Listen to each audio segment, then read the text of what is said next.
అంతేకాదు దేవదూతలు నీ ముందర నడుస్తారు, నీ వెనకను నీ ముందరను దేవదూతలు కావలికాయను. అప్పుడు నీవు పిలవగా అదేండి చూసారా, ఎవరు ఉత్తరం ఇస్తారట? దేవుడు నేనున్నాను అని చెప్పేసి నీ ప్రార్థనకు జవాబు దొరుకుద్ది. నేనున్నానంటాడు, ఉత్తరముగా వస్తుంది, నీకు జవాబు వస్తుంది, స్వస్థత నీకు శీఘ్రముగా లభిస్తుంది. ఎంత గొప్ప దేవుడు అండి! స్వస్థపరిచే దేవుడు, శరీరాన్ని నిర్మించిన వాడు ఆయనే.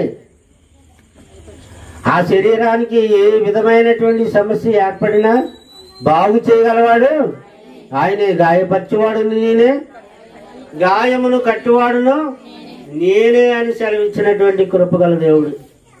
ఎంత మంచి దేవుడు! దేవుని పిల్లలారా ఆలోచించండి.